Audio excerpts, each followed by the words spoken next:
আমরা কোন জাহেলিয়াতের যুগে বাস করছি ভাই, একটাবার ভেবে দেখেন।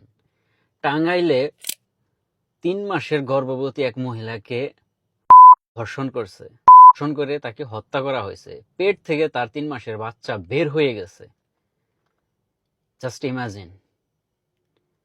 মানে দেশে বিচার ব্যবস্থা কি নাই? আইন কানুন নাই দেশে? দেখেন, দেশে এই হাসিনার কথা বাদে দিলাম। হাসিনার সময়ে হাসিনা তো খারাপ ছিল, তাই না? তো হাসিনার কথা বাদ। তো এই সরকার আসার পরে যতগুলা ধর্ষণ হয়েছে, কোনোটার বিচার হয়েছে? একটার বিচার হয়েছে? হয় নাই।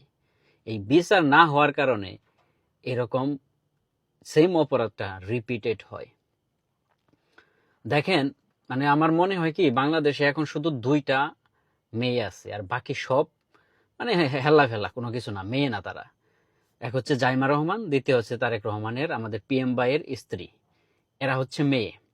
জাইমা রহমানকে নিয়ে এআই জেনারেটেড একটা ফটো শেয়ার করার কারণে পুরা দেশে কি একটা হই হল্লা সৃষ্টি হলো, গ্যাঞ্জাম করলো, মারামারি করলো, থানার ভেতরে ঢুকে তারা যায় না মেরে আসলো নির্বাচিত ডাকসুর প্রতিনিধিদের।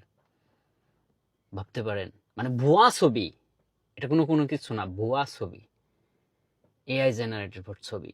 তাকে যে শেয়ার করছে তাকে কিন্তু অ্যারেস্টও করা হয়েছে, তার বিচারও হবে। অথচ এই যে ধর্ষণ করে এই মানুষগুলাকে মেরে ফেলে, তাদের বিচার হয়? হয় না। তাহলে এরকম বৈষম্য কেন? তো একটাবার ভেবে দেখেন, এইরকম কোনো একটা ঘটনা যদি জাইমার সাথে হতো, আল্লাহ না করুক, হবে না, হয় না, হবে না, কিন্তু যদি হতো তাহলে দেশে কি হইতো? তাকে অ্যারেস্ট করা হইতো, পুরা দেশ অচল হয়ে যাইতো, তাকে যত দ্রুত সম্ভব ফাঁসি দেওয়া হতো, কার্যকর করা হতো তার ফাঁসিটা। তো ফাঁসি যদি জাইমার বেলায় যদি কার্যকর করা যায়, তাহলে অন্যদের বেলায় না কেন? জাইমার জীবন জীবন, অন্যদের জীবন জীবন না? জাইমার সম্মান সম্মান, অন্যদের সম্মান সেটা সম্মান না আপনাদের কাছে? এগুলা কি? একটা দেশের সরকার একটা অপরাধের বিচার না করা মানে ওই সেম অপরাধটাকে, মানে অপরাধীদেরকে অনুমতি দিয়ে দাও, তোমরা আবার অপরাধ করতে পারবে।